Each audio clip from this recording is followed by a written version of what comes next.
Hello, my name is Dr. Edward Fruitman. I'm a board-certified psychiatrist and I'm a medical director of Trifecta Health. We specialize in treatment of adult attention deficit disorder. Open disclaimer, I am a fellow sufferer of adult attention deficit disorder, and I only recognized them quite late in my life. It impacted my decision to become a psychiatrist as my career.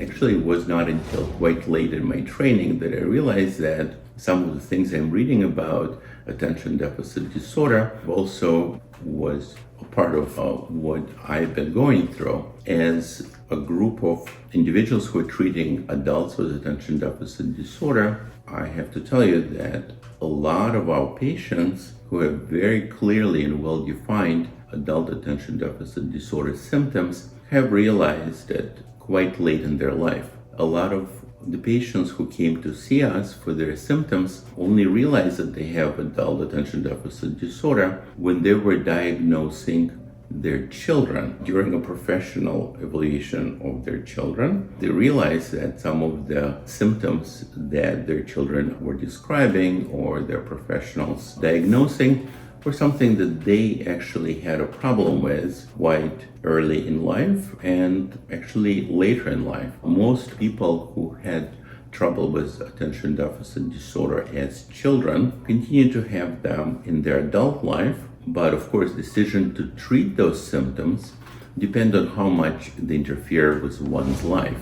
The presentation of attention deficit disorder and the diagnosis of attention deficit disorder have been changing over time. For that reason, a lot of adults have been either underdiagnosed or misdiagnosed when they were young. Originally, I think in 1980s, when finally attention deficit disorder came into the use of DSM, Diagnostical Statistical Manual, a Psychiatrist Bible, patients had to have those symptoms by the age of 7. So by the age of 7, this was converted from hyperactivity or hyperkinetic syndrome into something was called attention deficit disorder. Basically, it was a picture of a very problematic young boy, very restless, very hypermotor. And the reason why I say boy is a lot of times girls at that age maybe present with being overly talkative rather than disruptive and clearly hyperactive.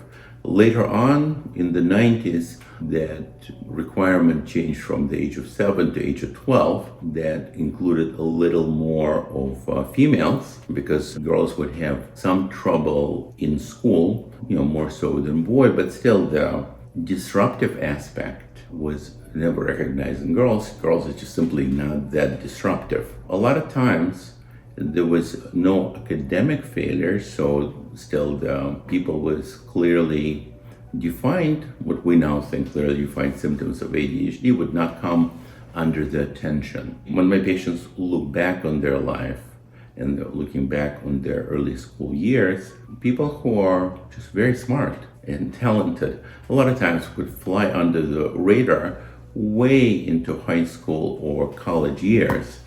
So by definition, they wouldn't come under any attention or diagnostic criteria whatsoever. In general, we could say that the symptoms of ADD can fall under 3 different diagnostic categories. I suggest anyone to take attention deficit disorder inventory to see if your symptoms actually require diagnosis or clinical attention. But basically, they can be combined into the symptoms related to failure of attention, not being able to focus or concentrate, not being able to pay enough attention to in either school or work environment. Obviously, the hypermotor symptoms, the hyperactive symptoms, which in young boys could be being disruptive in school. In girls, a lot of times, those hypermotor symptoms are missed because all it is just being hyperverbal. So like a talkative girl does not present a problem in schooling and later on in life, even though it could be a very adverse symptom, because it can a lot of times can lead to stigmatization and even bullying, but it's not picked up as an abnormal symptom that requires treatment. The other group of symptoms is impulsivity, which is acting without thinking, difficulty waiting turn, constant interruption of other people, like speaking before someone has finished their sentence or the paragraph,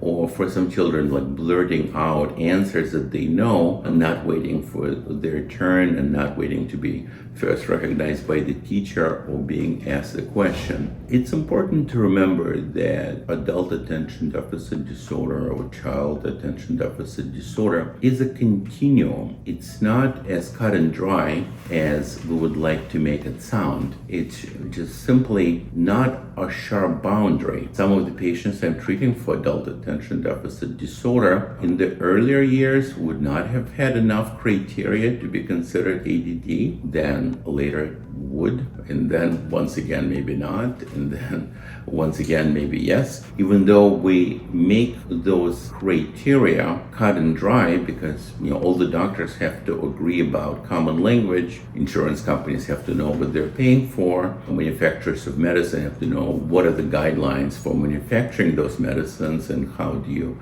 get things approved. But it is rather artificial guideline, and I would suggest really going with more of a functional deficit rather than something that can be described in a textbook or a manual or even something as authoritative as DSM, Diagnostical Statistical Manual. Because obviously human conditions stays the same, but our criteria are evolving all the time. It's notable that women have been traditionally underdiagnosed by that criteria because it was first patterned after a little hyperactive boy and then a larger hyperactive boy, but has nothing to really do with the reality of human condition and the level of dysfunction. Another thing that does not make it into our manual and diagnostical manual is the level of emotional dysregulation and some of the anxiety and depression that may be comorbid with this condition, co-occurring with adult attention deficit disorder, that is purely due to attention deficit disorder symptoms and actually responds to treatments with stimulants and non-stimulant medications. I would say we probably treat patients with adult attention deficit disorder whose main problem is not failure in life and not failure at normal, but rather subtle symptoms such as procrastination. We do adopt and we mask symptoms well. Successful people can mask symptoms of attention deficit disorder to a point where they're not even aware of how fast their feet are moving, as a proverbial duck that is gliding on water, but the feet are moving furiously to allow for that motion to occur. Women tend to mask the symptoms of ADD much better than men by being socially more aware and being under more pressure to be timely, polite, and courteous and well organized. The symptoms can have a tremendous impact on both on a person's social and professional acceptance. A lot of times when I go over the social history of the patient, they've been marked by a lot of parental disapproval for being seen as unmotivated and lazy, and a lot of peer rejection as well. I think people are predisposed to bullying if they have ADD, especially girls, and that have a very long-lasting impact. A lot of times treatment for ADD is effective very rapidly. A lot of times patients have compared it to being able to see for the first time when they put their glasses on, because not realizing that you couldn't see things sharply or in focus. So I do suggest you take a self-inventory, consult a professional. My suggestion is look at how you're functioning and whether or not it makes sense to take a self-diagnostic test. But then once you do think you have enough symptoms to qualify for professional consultation, then it's important to actually get a highly qualified professional consultation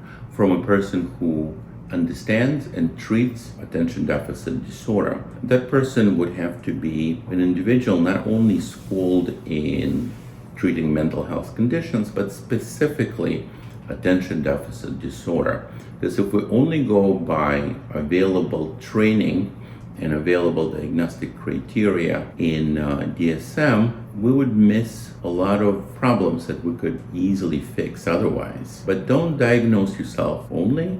Do seek professional consultation from an experienced professional. And one of the reasons why I suggest people do that is treatment is available and treatment is highly effective. Both medication treatment and psychotherapy treatment that may include cognitive behavioral interventions, cognitive restructuring, and just coaching approach of increasing the amount of structure and scheduling. Thank you for watching and listening to this YouTube video. Don't hesitate to make comments. Would like to hear what else needs to be covered, and this will be included in our next video.